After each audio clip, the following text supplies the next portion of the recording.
उदयनराजे भोसले आणि आपल्या सर्वांचे लाडके लोकप्रिय कार्यक्रम इथे संपन्न करत आहोत। आपल्या परिसरामध्ये जन्मलेले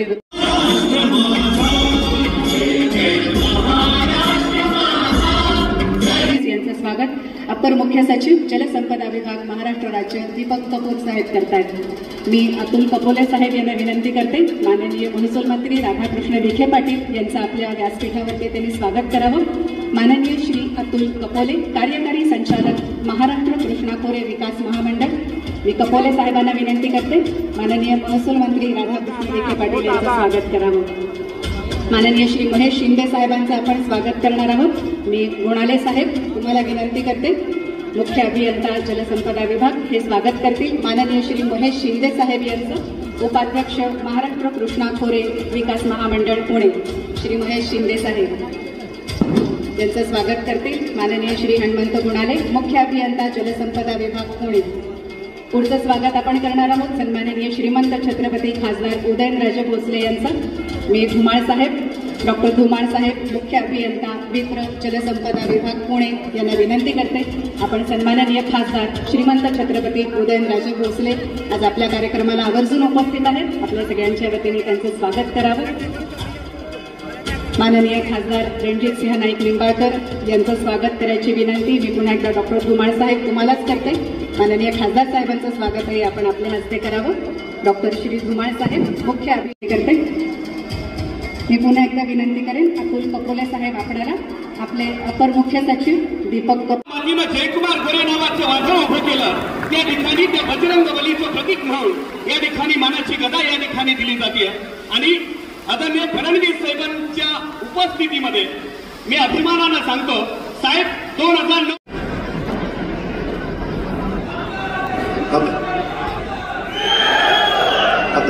आता एक 2 मिनिटं 5 मिनिटं सगळ्यांनी थांबा, घोषणा देऊ नका, थांबा।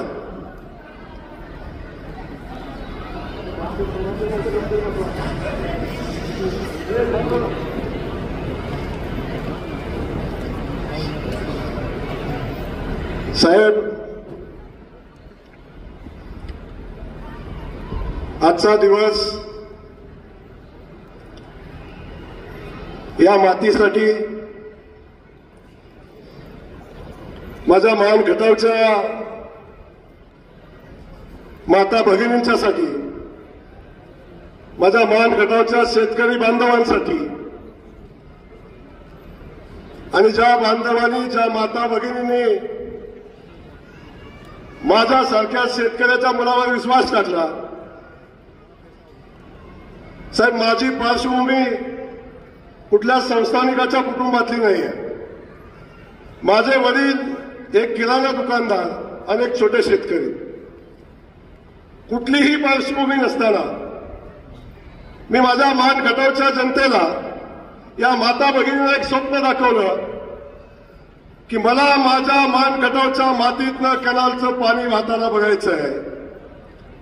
मला माझ्या मान गटावच्या मातीमध्ये ऊसाची शेती झालेली बघायची आहे। मला माझ्या मान गटावच्या मातीमध्ये कारखान्याचं धुराडं पेटलेलं बघायचं आहे। मला माझ्या मान गटावच्या मातीचा दुष्काळी माती म्हणून लागलेला कलंक पुसायचा आहे। साहेब, या 4 वळीचा संकल्प घेऊन मानदेशी जनतेच्या समोर हा जयकुमार गोरे गेला आणि ह्या जनतेनं माझ्यावर विश्वास टाकला आणि त्या जनतेच्या विश्वासाला पात्र होत असताना साहेब, माझा एवढा आनंदी माणूस या पृथ्वी तलावर दुसरा कोणी असू शकत नाही। तर मी माझ्या जनतेचं दिलेलं आश्वासन, मी जनतेला दिलेला शब्द, तो शब्द आज साहेब शब्दाच्या पूर्ततेच्या दिशेने चाललोय, मी पूर्ण झालं म्हणणार नाही। आज आपण सगळेजण बघताय, या मातीमध्ये हे पाणी येत असताना, या मातीला तुमच्या आमदार जयकुमार गोरेला ज्या माणसांनी बळ, ताकद, शक्ती दिली, किंबहुना हे राजकीय पाठबळ जर जयकुमार गोरेच्या पाठीशी उभं नसतं तर हे पाणी मान गटावच्या मातीत आलं नसतं आणि हे पाणी इथं येत असताना ते शेतकरी बांधवांच्या शेतापर्यंत कधी पोचलं असतं हे माहिती नव्हतं। आणि तो माणूस साहेब आमच्यासाठी तो देव माणूस आहे की ज्या माणसानं या मान खटावच्या मातीत पाणी येत असताना ते शेतकऱ्याच्या शेतापर्यंत पोचावं. एक जाणता राजा आमच्याकडे होऊन गेला, अजूनही आहे. आणि जाणता राजा म्हणून या लोकांनी त्याला डोक्यावर घेतलं. जेव्हा जेव्हा जो जो शब्द त्यांनी टाकला तो शब्द लोकांनी कधी पडू दिला नाही. दगड उभा केला तर दगडाच्या पाठीशी उभी राहिली लोक. पण तो जाणता राजा याच माझ्या जनतेच्या समोर उभा राहून सांगत होता की आता पाणीच नाही तर या भागाला पाणी द्यायचं कुठनं. आणि तुम्हाला सगळ्यांना सांगायला मला आनंद होतो, तो जाणता राजा पाणीच नाही म्हणून सांगणारा आणि हा आमचा देव माणूस जे पाणीच नव्हतं.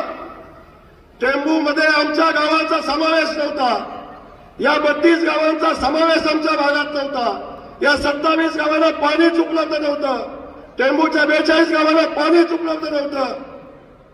या कृष्णा खोऱ्याच्या इतिहासामध्ये पहिल्यांदा कृष्णा खोऱ्याच्या लवादानं जे पाणी वाटप केलं होतं त्या पाण्याचं फेरवाटप करण्याचा निर्णय ज्या माणसाने घेतला तो देव माणूस. फक्त निर्णय नाही घेतला तर त्या पाण्याचं वाटप केलं. ते पाण्याचं वाटप झालं आणि 42 गावांना 2.5 टीएमसी पाणी उपलब्ध झालं. पाणी उपलब्ध झालं नाही, ते पाणी उपलब्ध होत असताना त्या योजनेमध्ये त्या गावाचा समावेश केला. टेंबूचा 5वा टप्पा, त्या टप्प्यामध्ये या गावांचा समावेश केला. त्या 42 गावांना सुधारित प्रशासकीय मान्यता दिली. साहेब, मागच्या सभेमध्ये आपण सांगितलं होतं जयकुमार जरा बेतानं, कारण आपण जे बोलतो तो शब्द पूर्तीला गेला पाहिजे. पण साहेब, या माझ्या जनतेचा आशीर्वाद जोपर्यंत माझ्या सोबत आहे, तुमचं पाठबळ जोपर्यंत माझ्या सोबत आहे, आजपर्यंत साहेब पाण्याच्या बाबतीत जो जो शब्द जयकुमार गोरेच्या तोंडातून गेला तो शब्द पूर्ण झाला आहे. या लोकांनी माझ्या तोंडातून मधून घेतला आणि साहेब ते पाठबळ तुमच्याकडून मिळत गेलं. सुधारित प्रशासकीय मान्यता टेंबूच्या योजनेला 42 गावांना मिळाली. आणि मला आज सांगायला आनंद होतो साहेब, याच्यापेक्षा दुसरा कुठलाही आनंदाचा दिवस आमच्यासाठी असू शकत नाही. एका बाजूला पाणी आंधळी धरणात पोहोचलंय. साहेब, तुम्ही म्हणला आंधळी धरणामध्ये जे 24 डिसेंबरमध्ये पाणी येईल अशा पद्धतीची भूमिका मला माहिती आहे. साहेब, तुम्ही मला प्रोटेक्शन देत होता. इलेक्शन ऑक्टोबरमध्ये होतं आणि तुम्हाला वाटलं तुमचा पट्ट्या असा उभा राहणार नाही, तुम्ही मला प्रोटेक्शन देत होता. पण आपल्या सगळ्यांना सांगायला मला आनंद होतो, आंधळी धरणामध्ये जोपर्यंत पाणी पोचत नाही तोपर्यंत येणारी कुठलीही विधानसभेची किंवा कुठलीही निवडणूक हा जयकुमार गोरे लढवणार नाही, हा शब्द मी माझ्या मान खटावच्या जनतेला दिला होता. साहेब, पाणी आलं. पाण्याचा मुहूर्त साहेब काय सांगतो. अयोध्येमध्ये प्रभू श्रीरामाचं मंदिर त्या बाबरानं उद्ध्वस्त केलं 520 वर्षापूर्वी आणि 520 वर्षापूर्वी ते मंदिर उद्ध्वस्त केलं. त्या प्रभू श्रीरामाला पुन्हा मंदिरामध्ये स्थापित व्हायला 520 वर्ष लागली. अनेक कारसेवकांनी बलिदान दिलं, अनेक लोकांनी त्यासाठी स्वतःचा जीव गमावला, आंदोलनं केली. त्यातला एक कारसेवक म्हणून आपण साहेब इथं आहे.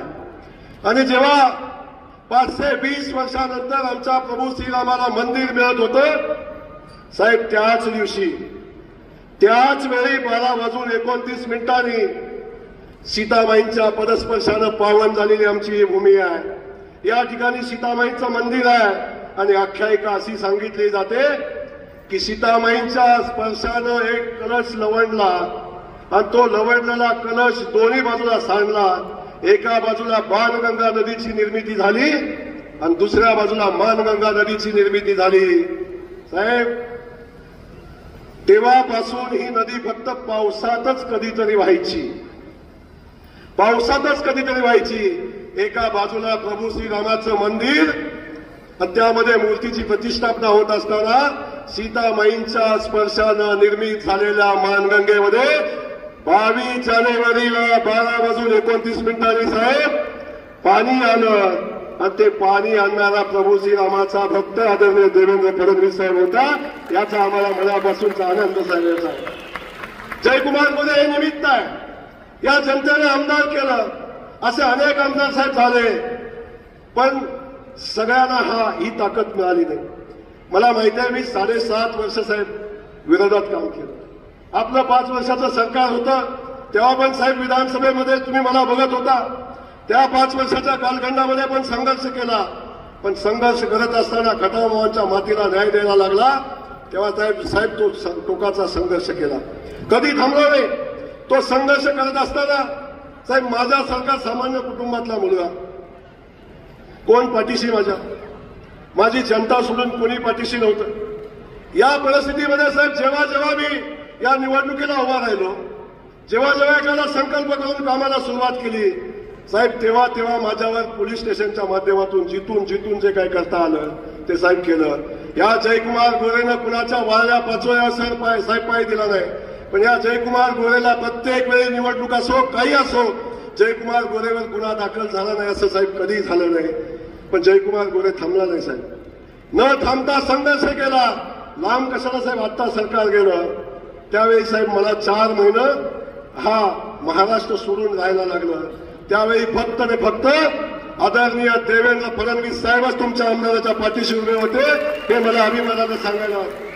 तेव्हा साहेब हे सगळं करत असताना, प्रचंड मोठा संघर्ष करत असताना 27-28 केस साहेब माझ्यावर झाल्या.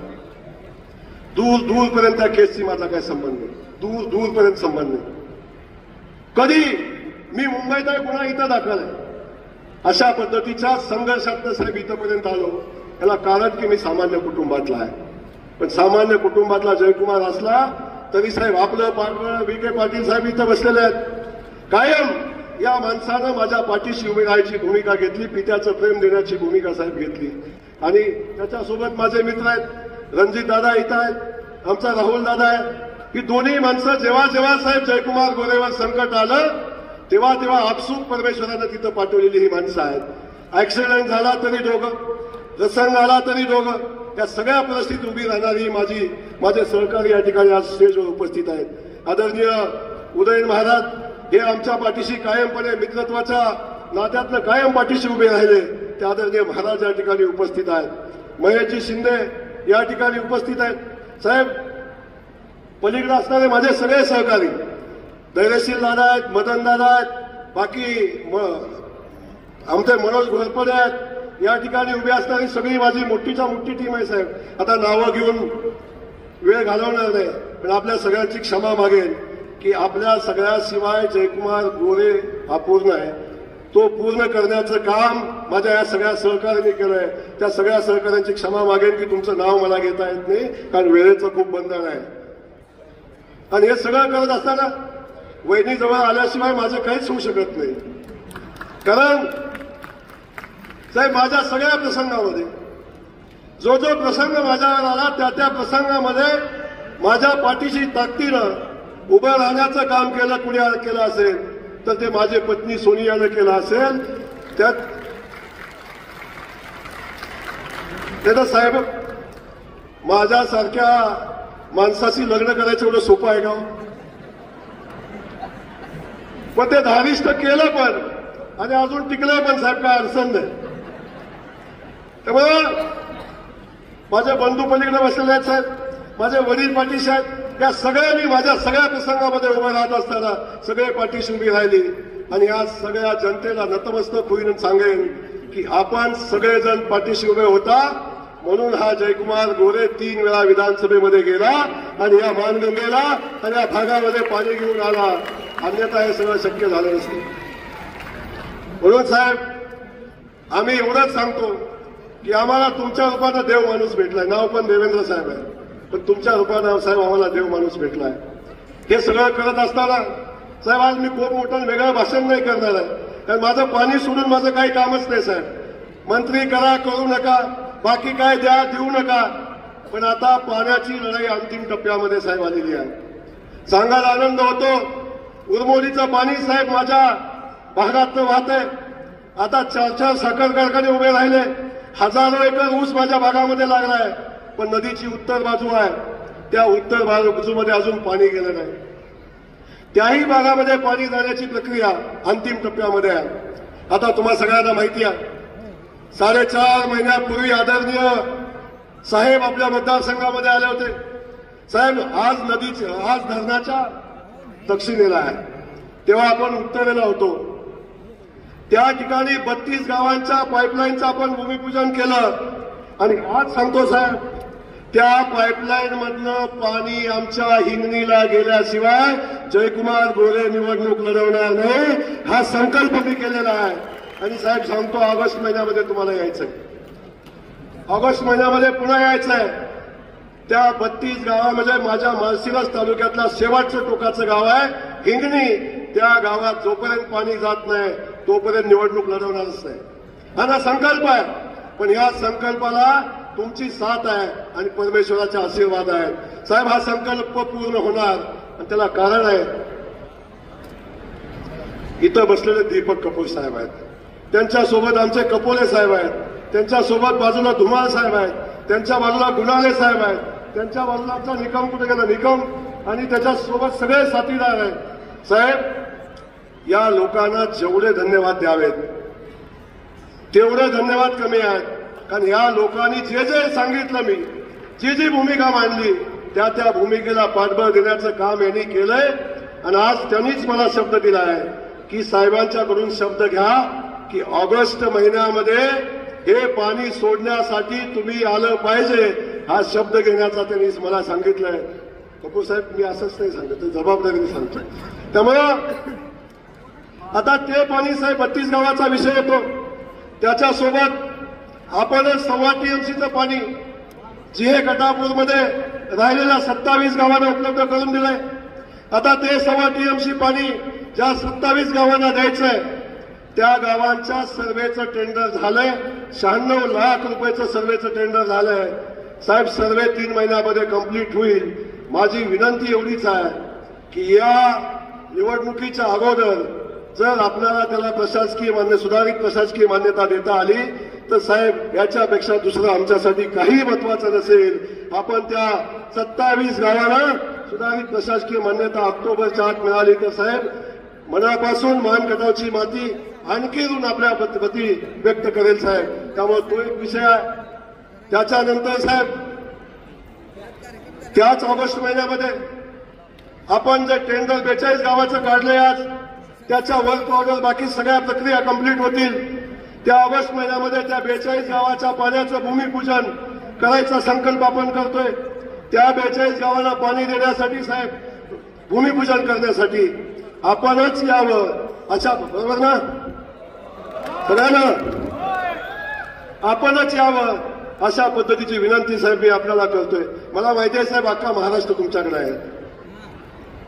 पण साहेब, आजपर्यंत 50 वर्षात या लोकांनी खूप वाट बघितली. या लोकांनी पाण्याची वाट चातकासारखी बघितली. त्या लोकांना पाणी द्यायची वेळ आली तेव्हा साहेब, योग्य माणसाकडूनच पाणी सोडण्याचा आमचा संकल्प आहे. आणि त्यासाठी देवेंद्र फडणवीस पेक्षा दुसरा कुठलाही माणूस योग्य नाही, हे आपल्याला नम्रपणे साहेब या ठिकाणी मी सांगेन. त्यामुळे आपल्याला माझी ती विनंती आहे. आणि साहेब, हे सगळं होत असताना एक शेवटचा विषय पाण्याचा आमचा आहे, जो औंध 20 गावांचा साहेब प्रश्न आहे. आपल्याला माहिती आहे कपोले साहेब, औंधवर तसं प्रेम आपलं जास्तीच आहे. परंतु या औंध 20 गावाचा जो विषय आहे साहेब, त्या 20 गावांना पण आपण पाण्याचं आरक्षण दिलेलं आहे. आपणच साहेब दिलंय. अनेक लोक सांगतोय मी जबाबदारीने बोलतोय. आणि मी साहेबांना पण रात्री मेसेज केला 11:30 पावणे 12 वाजता. औंधच्या पाण्याची जेव्हा वाटप झालं आणि औंधला पाणी आरक्षित झालं तेव्हा 11:30-12 वाजता मी साहेबांना मेसेज केला आणि साहेबांनी मला उत्तर दिलं होतं, जय, औंधच्या 20 गावांना 1.25 TMC पाण्याच्या आरक्षणावर मुख्यमंत्र्याची सही झालेली आहे. मी प्रस्ताव पाठवला, तो मंजूर झालेला आहे. एकदा जोरदार त्या साहेबांसाठी होऊ द्या.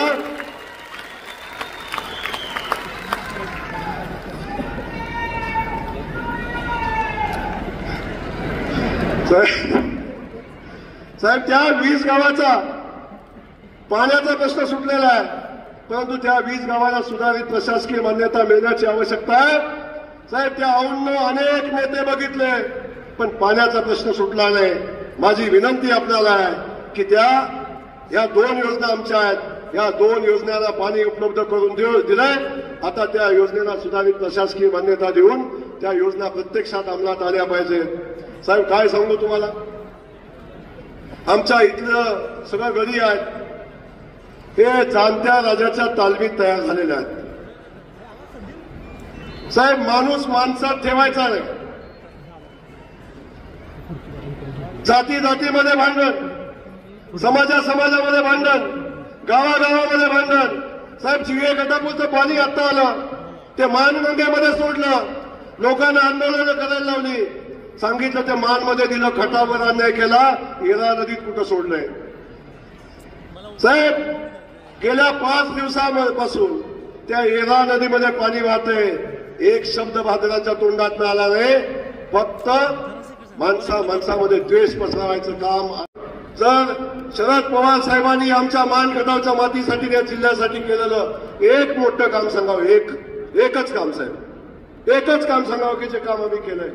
साहेब एकही काम सांगू शकत नाही, परंतु आपण साहेब जे काम केलंय तो जाणता राजा म्हणून घेणाऱ्यापेक्षा आमचा देव माणूस मोठा आहे हे आपल्याला या निमित्तानं सांगायला लागेल. हा पश्चिम महाराष्ट्राला न्याय देणारा. फक्त साहेब मला पाणी दिलं नाही, अनिल बाबर साहेबांना तुम्ही टेंबूतलं पाणी दिलं, जतमध्ये पाणी दिलं, आबांचा कुटुंब आबा असताना सुद्धा त्या भागाला साहेब संपूर्ण पाणी दिलं नाही. आबांचं पाण्याचं स्वप्न, आबांचं पाण्याचं स्वप्न जाणता राजा पूर्ण करू शकला नाही. ते पूर्ण करण्यासाठी आमचे देवेंद्र फडणवीस साहेब आले, त्यांनी आता त्या भागात पाणी देण्याचा संकल्प केला. राहिलेली कामं आपण पुढे घेऊन चाललाय. जत कवठेमंकाळ असेल, नीरा देवगडचा विषय आपण बघितला. नीरा देवगड आमचे खासदार बसलेले आहेत तिथं. नीरा देवगडचा विषय साहेब ते पाणी 10 वर्ष बारामतीला जात होतं, पण ज्याचा हक्क पाण्यावर होता त्या लोकांना ते पाणी मिळालं नाही. ते पाणी देणारा दुसरा तिसरा कोणी नसून ते देवेंद्र फडणवीसच होते, त्याच्यापेक्षा दुसरं कोण नव्हतं. त्यामुळे मला आपल्याला साहेब धन्यवाद द्यायचे. काही माणसं मागतात तुम्ही विदर्भामध्ये काम करता साहेब, पश्चिम महाराष्ट्राचा प्रचंड विकास झाला म्हणून आपण सांगता, पण पश्चिम महाराष्ट्रातला एक असा भाग आहे की जो दुष्काळी भाग, त्याला कधीच पाणी मिळालं नाही. तो प्रचंड अडचणीतला प्रचंड दुष्काळी भाग साहेब तसाच दुष्काळी राहिला आणि त्याचे तारणहार म्हणून आपण या ठिकाणी आलात. तुम्ही मुख्यमंत्री असताना काम केलं, तुम्ही उपमुख्यमंत्री असताना काम केलं, आता जलसंपदा खात्याचे मंत्री असताना काम केलं आणि हे काम आपण केलं म्हणूनच हे सगळं शक्य होतंय हे या निमित्ताने सांगेन. साहेब तोंड टेकलं कौतुक किंवा तुम्हाला काहीतरी सांगायचं म्हणून कौतुक या ठिकाणी साहेब मी करत नाही, पण जे वास्तव आहे ते आपल्या सगळ्यांच्या समोर मांडण्याचा माझा प्रयत्न या निमित्तानं साहेब होता. त्यामुळे मला आपल्याला या निमित्ताने एवढंच सांगायचंय, या भागामध्ये आपण येत असताना आपण ज्या ज्या भूमिका घेऊन काम केलं, ज्या ज्या भूमिका आपल्या सगळ्यांच्या समोर मांडल्या, त्या सगळ्या भूमिका आपण पुढे घेऊन जात असताना या भागातला जो प्रश्न आहे तो प्रश्न मार्गी लावण्याचा संकल्प आपण करताय. म्हणून आपल्याला मी मनापासून या ठिकाणी धन्यवाद देईन. आपल्या सगळ्यांना मला सांगायचंय, देवेंद्र फडणवीस साहेबांचं नेतृत्व मी का स्वीकारलं साहेब, आपल्या सगळ्यांना एवढंच सांगतो, आजपर्यंतच्या इतिहासात पक्ष प्रवेशाची कुठलीही चर्चा न करता मला पक्षात आल्यावर काय मिळेल हा शब्द कधीही न विचारता साहेबांनी सांगितलं लोकसभेच्या वेळी, साहेब माझ्या मित्राला तिकीट देऊन आपण एवढे मोठे उपकार केले, त्या उपकाराची परतफेड हा जयकुमार गोरे कशानं करू शकत नाही साहेब.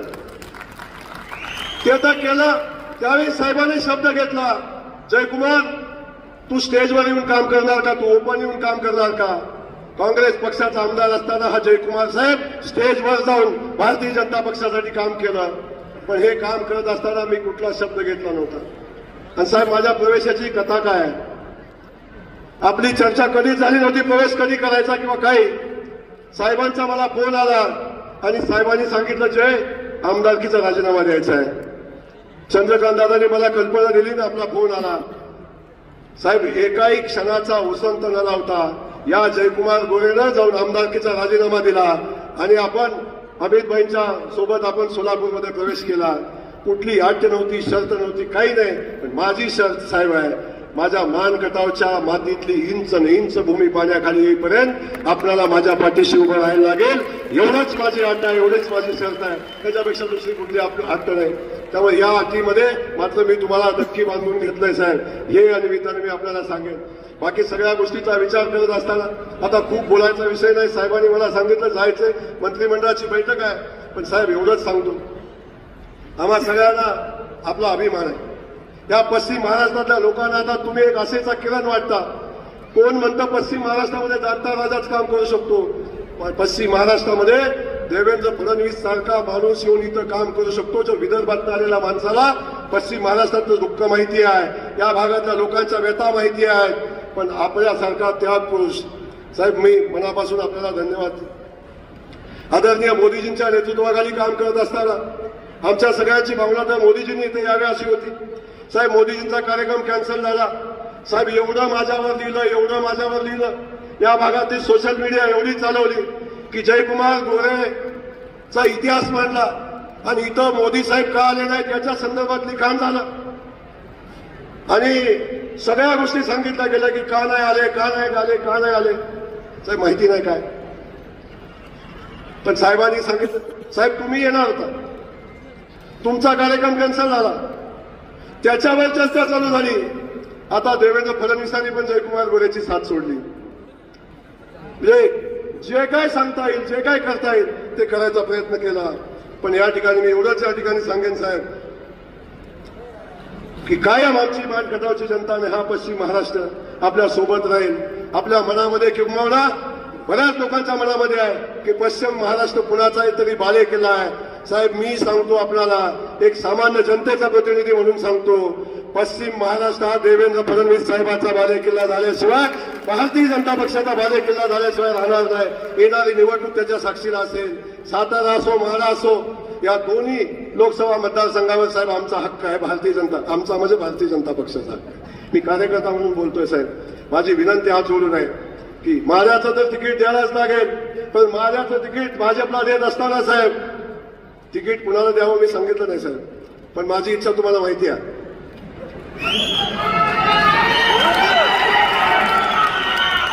तो विषय वेगळा. पण साहेब साताऱ्याचा मतदारसंघ सुद्धा आपण राष्ट्रवादीचा बालेकिल्ला म्हणून सांगता. मी राष्ट्रवादी टीका करणार नाही साहेब आज, पण माझी विनंती आपल्याला आहे, या मतदारसंघामध्ये भारतीय जनता पक्ष सातारा जिल्ह्यामध्ये ताकदीनं उभा करण्यासाठी माझ्याही अगोदर अनेक लोकांनी संघर्ष केलाय, जो भारतीय जनता पक्षाचे मूळ आहेत, ज्यांनी भारतीय जनता पक्ष संघर्षाच्या कालखंडामध्ये वाढवला आणि प्रचंड संघर्षाने त्यांनी भारतीय जनता पक्ष हा सातारा जिल्ह्यातला सगळ्यात मोठा पक्ष केलाय साहेब, सगळ्यात मोठा पक्ष केलाय. आणि या सगळ्या लोकांचं म्हणणं आहे आता तेव्हा आमच्या सन्मानाची वेळ आली, आता भारतीय जनता पक्षाच्या कार्यकर्त्याच्या सन्मानाची वेळ आली. आणि या परिस्थितीमध्ये जो पक्ष नको म्हणून 20 वर्ष 25 वर्ष संघर्ष केला, तो पक्ष पुन्हा जाऊ दे, आता पुन्हा आघाडी युतीचा विषय आहे, काय बोलणार नाही साहेब. पण आमची विनंती आहे की भारतीय जनता पक्षाच्या कार्यकर्त्यांची इच्छा आहे सातारा कुणाला मिळाला पाहिजे, भारतीय जनता पक्षाला मिळालं पाहिजे, आमची विनंती आहे. आणि तुम्ही म्हणता तर राष्ट्रवादी फक्त वाई सोडून कुठेच नाही, एक आपला भारतीय जनता पक्ष प्रत्येक मतदारसंघामध्ये मजबूत आहे, एवढी विनंती या निमित्तानं आपल्याला करणार आहे. बाकी सगळ्या गोष्टीबद्दल मी खूप काय बोलणार नाही साहेब, आज पाणी सोडून काय बोललो नाही, बाकी काय बोलणारही नाही. पण आपल्याला विनंती करतो, माझे सगळे मित्र आले, विखे पाटील साहेबांना धन्यवाद दिल्याशिवाय पुढे जाणार नाही. साहेब आम्हाला कोणवाली काँग्रेसमध्ये असल्यापासून हा माणूस पाठीशी उभा राहिला. अनेक लोक म्हणतात महसूल मंत्री आहेत म्हणून जयकुमार गोरे मागे उभा राहतो काय. साहेब आम्ही महसूल मंत्री बी नव्हते साहेब, विरोधी पक्षात नेते होते, आमदार होते, तेव्हाही आम्ही मित्र म्हणून सोबत राहिलो. पित्याचं प्रेम त्या माणसानं साहेब दिलं. आणि हक्काचं घर जेव्हा कधी अडचण येते तर कुठं जायचं, तर विखे पाटील साहेबांच्याकडे जायचं. असा हा खंबीर पाटील आमच्या पाठीशी उभा आहे. एकदा विखे पाटलांसाठी जोरदार टाळ्या आपण सगळ्यांनी वाजवाव्यात अशी विनंती या निमित्तानं करेल. त्याच्यासोबत साहेब आता 2 मित्र स्टेजवर आहेत. तुम्ही सगळेजण माझा फोटो बघता. विधानसभेमध्ये प्रवेश केला तर राहुल दादा सोबत दिसला नाही, तर विधानसभेतले लोकही मला विचारतात आज तू एकटाच कसं दिसताय, लांब कशाला साहेब. विखे पाटील बोलतातच बोलतात, पण साहेब आपण सुद्धा जर आम्ही एकटा आलो तर म्हणताय राहुल कुठं आहे, आणि राहुल आणि मी गेलो तर सांगतात खासदार कुठं आहे. साहेब सगळे आम्ही जीवाभावाचे मित्र आहे, एकमेकाच्या सुखात दुःखात उभं राहतो, अडचणी प्रसंगामध्ये उभं राहतो आणि असे मित्र आम्ही सोबत असताना आमचा माड्याचा खासदार साहेब ज्यांनी खासदारकी काय असते लोकांना दाखवलं आणि ज्यांनी आपल्या मतदारसंघाच्या पाण्यासाठी प्रचंड संघर्ष केला असा माझा भाऊ आज आपल्या सोबत खासदार म्हणून काम करतोय आणि भविष्यामध्ये ताकदीने आपण सगळे मिळून त्याच्या पाठीशी उभं राहिलं पाहिजे ही भूमिका आजच्या या दिवशी मी मनापासून मांडतो. साहेब आपल्याला धन्यवाद देतो आणि आपण कायम या मान खटावच्या मातीशी पाठीशी राहावं एवढी विनंती करतो. पुन्हा सांगतो साहेब मला मंत्री करा, साहेब मला मंत्री करा, करू नका. जयकुमार गोरे कधीही आग्रह धरणार नाही, कधी काय मागितलंही नाही, पण मी माझ्या खटावमानच्या मातीतल्या पाण्याच्या प्रश्नासाठी साहेब मी थांबणार नाही.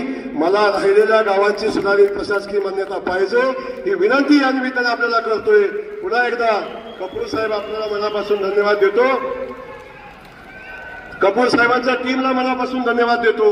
साहेब गेल्या महिन्यापासून ही टीम रात्रंदिवस काम करते, या कार्यक्रमाच्या निमित्तानं करते आणि परवा दिवशी मी सांगितलं साहेब फडणवीस साहेब ज्या दिवशी इथं येत आहेत त्या दिवशी टेंबूचं टेंडर साहेब निघालं पाहिजे.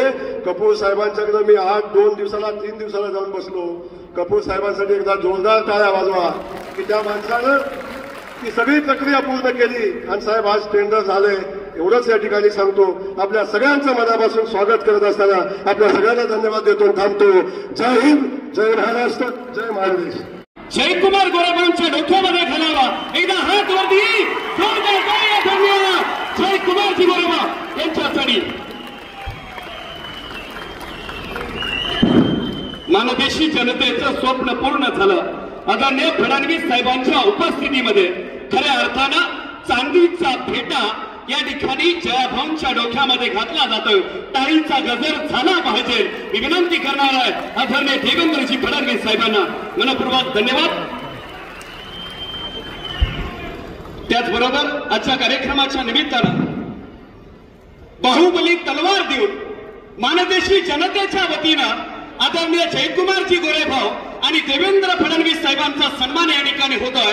बाहुबली तलवार देण्यासाठी मी मंचावरती निमंत्रित करतो त्या मान्यवर मंडळींना. मानदेशी जनतेचा वाद लाल मातीमध्ये लढला, ज्या लाल मातीनं प्रेम दिलं त्या पैलवानाला बजरंग बलीची तलवार मान्यवर मंडळींच्या उपस्थितीमध्ये दिली जाते. ती तलवार म्यानातून काढली जाते मानदेशाच्या विकासासाठी, सातारा जिल्ह्याच्या भविष्यासाठी. त्याचबरोबर श्रीमंत छत्रपती खासदार उदयनराजे भोसले महाराज साहेबांच्या उपस्थितीमध्ये एकदा हात वरती जोरदार टाळी मान्यवर मंडळींसाठी मनपूर्वक धन्यवाद. त्याचबरोबर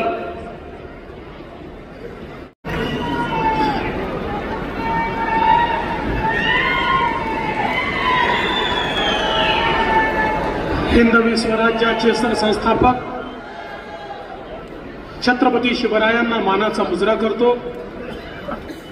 भारतीय राज्यघटनेचे शिल्पकार भारतरत्न डॉक्टर बाबासाहेब आंबेडकर यांना मानवंदना अर्पित करतो.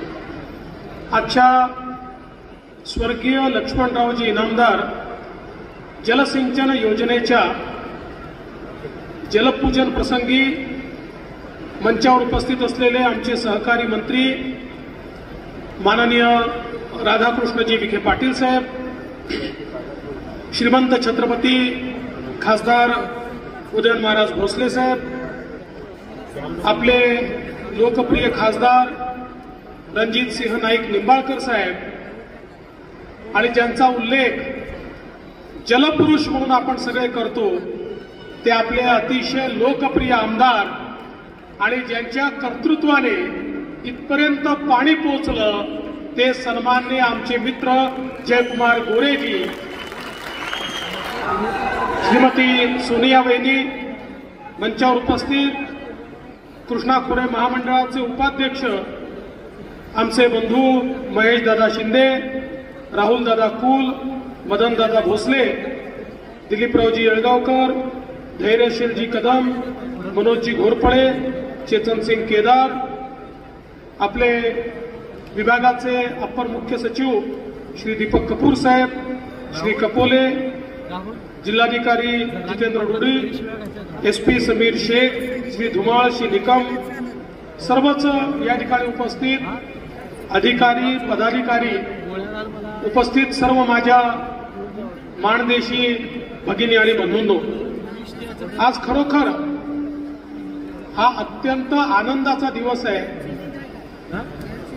की वर्षानुवर्ष नव्हे तर दशकानुदशक जी भूमी थेंब थेंब पाण्याकरता त्या ठिकाणी तरसत होती, आज त्या भूमीमध्ये प्रत्यक्ष पाणी पोचलेलं आहे आणि त्याचं जलपूजन करायची संधी ही या ठिकाणी मला मिळाली. मी खरोखर ईश्वराचे आभार मानतो. त्याचवेळी मी खऱ्या अर्थानं अभिनंदन करीन जयकुमार गोरे यांचं. ज्या प्रकारचा पाण्याकरता संघर्ष जयकुमार भाऊंनी केला, मला आठवतं गेले 25 वर्ष मी महाराष्ट्राच्या विधानसभेत काम करतोय आणि जयकुमार भाऊ जेव्हा विधानसभेत आले त्या दिवसापासनं मला देखील एक शब्द पार झाला, तो म्हणजे जीए कटापूर. ते विधानसभेत जिथे संधी मिळेल तिथे जीए कटापूर, उरमोडी याच्या पलीकडे त्यांचा बोलण्याचा विषयच नसायचा. आणि हळूहळू हा संघर्ष त्यांनी आजच्या दिवसापर्यंत आणला. तुम्ही बघा, ज्या कामांचं उद्घाटन किंवा भूमिपूजन 1997-98 साली झालं आणि मध्ये 15 वर्ष निघून गेले, एक पैसा त्याला मिळाला नाही, एक वीट रस्ता आली नाही, एक खड्डा खोदता आला नाही. ईश्वराच्या कृपेने महाराष्ट्रामध्ये मुख्यमंत्री म्हणून मला संधी मिळाली आणि आम्ही हा विचार केला नाही जयकुमार भाऊ कुठल्या पक्षाचे आहे, कारण मी स्वतः ज्या विदर्भातून येतो त्या विदर्भातल्या दुष्काळी जनतेचं दुःख मला माहिती होतं.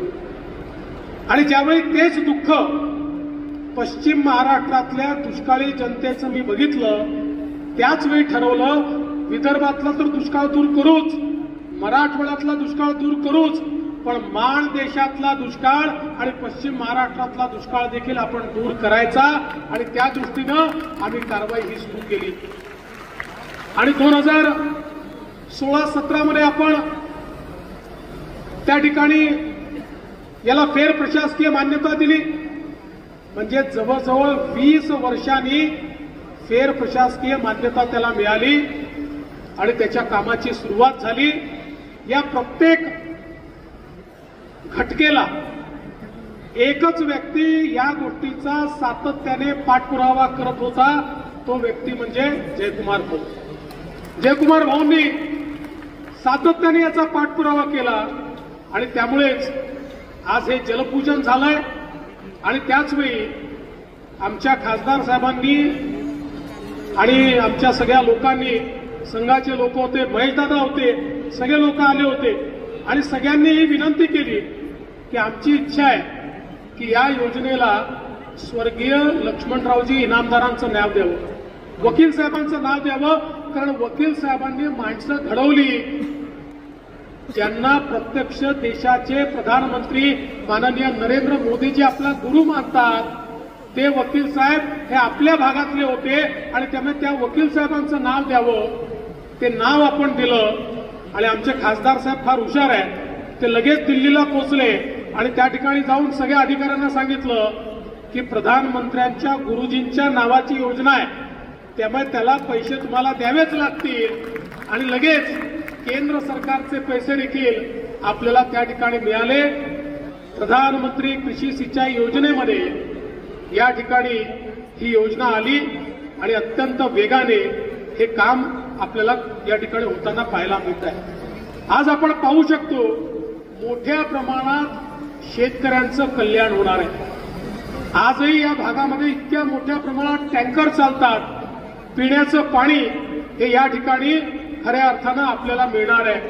आंधळी बोगद्याचं काम हे पूर्ण झालं आणि ही देखील अत्यंत चांगला योगायोग आहे जयकुमार भाऊ की 22 जानेवारीलाच तुम्ही पाणी या ठिकाणी आणलं. म्हणजे तिकडे प्रभू श्रीरामांची प्राणप्रतिष्ठा झाली आणि या जनतेला प्राण देणारं पाणी हे या ठिकाणी आपल्या आंधळीच्या धरणामध्ये येऊन पोचलं आणि त्यातनं निश्चितपणे मोठ्या प्रमाणात हे काम सुरू झालंय. जवळपास 15,170 हेक्टर सिंचन निर्मिती त्यातनं होते. 27 गावांना पुढे लाभ मिळणार आहे.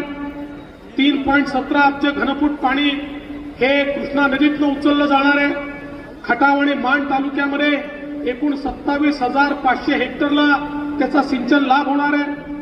आणि मला असं वाटतं की या माध्यमातून हे नुसतं मला असं वाटतं एक साधं काम नाहीये, तर एक इंजिनिअरिंग मार्वल हे तयार झालेलं आहे की कशा प्रकारे जिथे पाणी आहे तिथनं दुष्काळी भागापर्यंत आपण पाणी आणू शकतो. या संदर्भात फार मोठं मॉडेल हे तयार झालंय.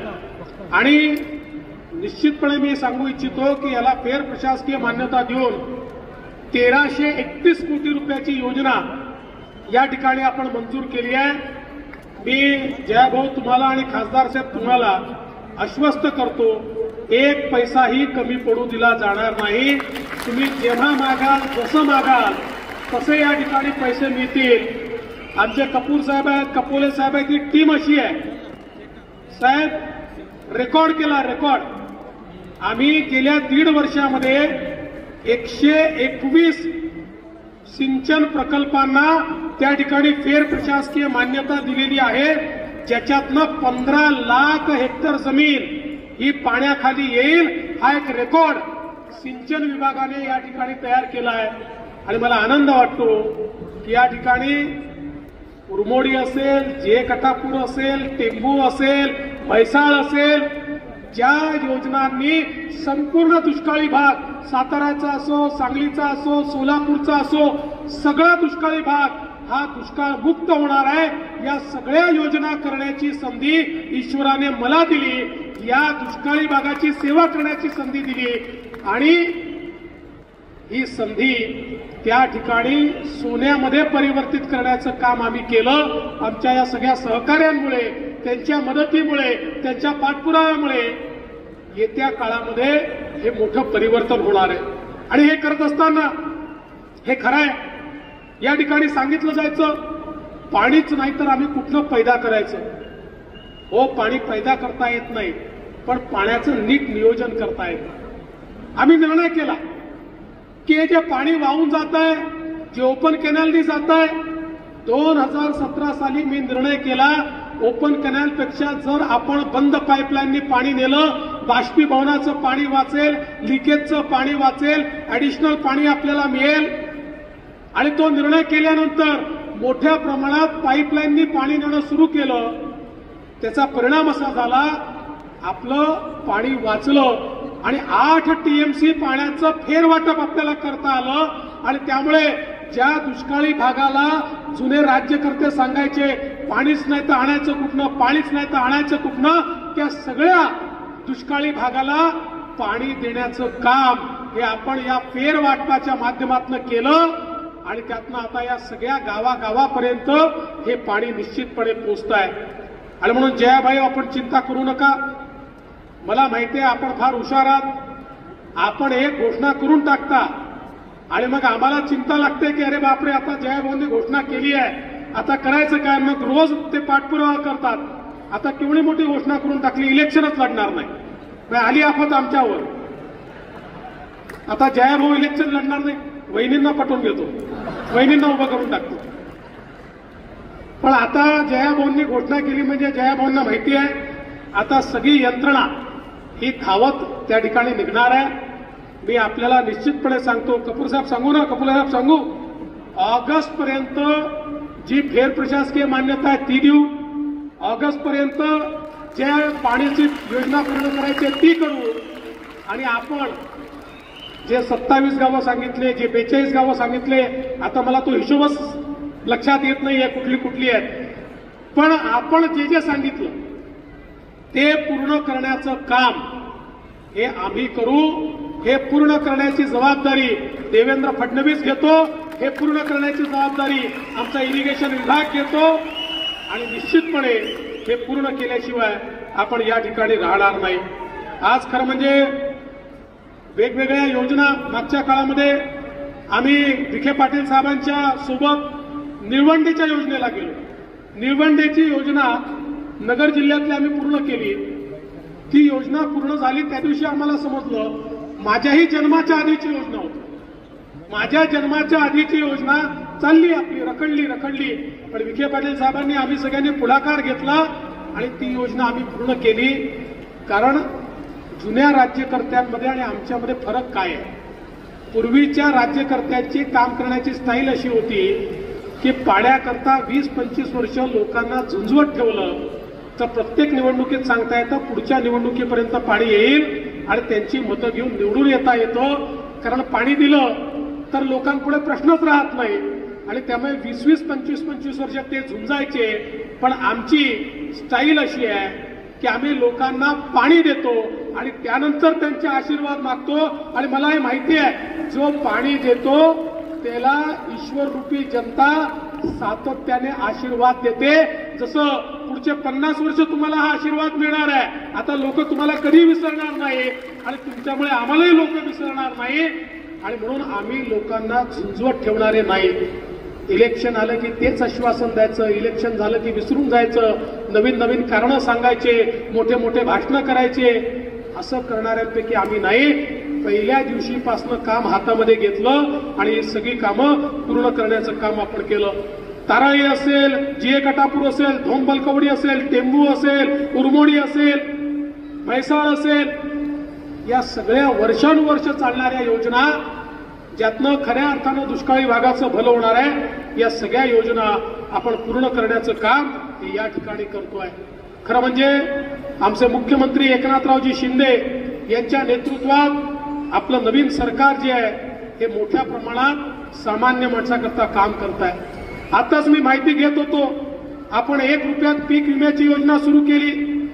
मागच्या वर्षी आपल्या या भागामध्ये फक्त 4,774 शेतकऱ्यांनी विमा घेतला आणि त्यांना 65,000 रुपये केवळ एवढा विमा मिळाला.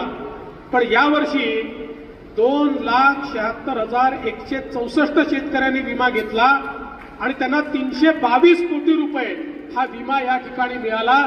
म्हणजे शेतकऱ्यांच्या पाठीशी उभं राहणारं हे सरकार आहे.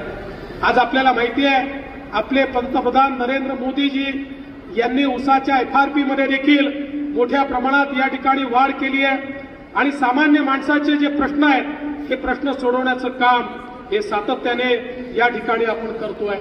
मी आज फार लांबलचक भाषण याकरता करणार नाही.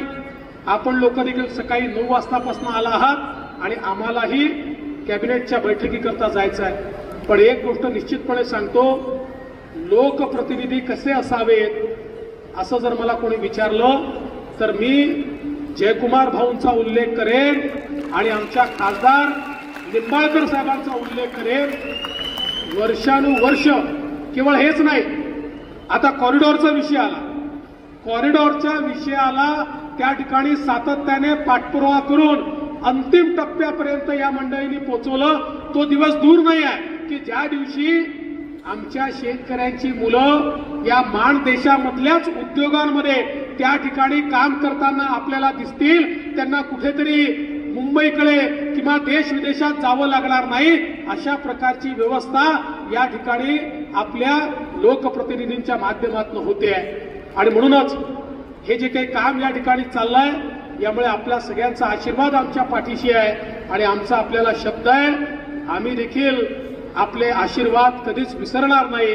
आम्ही आपल्या प्रेमात राहू इच्छितो, आम्ही आपल्या ऋणात राहू इच्छितो आणि म्हणूनच जोपर्यंत ईश्वर शक्ती देईल तोपर्यंत तुमची सेवा आम्ही करतच राहू हा विश्वास तुम्हाला देतो. आणि पुन्हा एकदा आपण सगळे जयकुमार भाऊंचं उभं राहून टाळ्या वाजवून एकदा जोरदार या ठिकाणी स्वागत करूया, त्यांचं अभिनंदन करूया, खासदार साहेबांचं स्वागत आणि अभिनंदन करूया एवढीच आपल्या सगळ्यांना विनंती करतो आणि माझं बोलणं संपवतो. धन्यवाद. जय हिंद, जय महाराष्ट्र.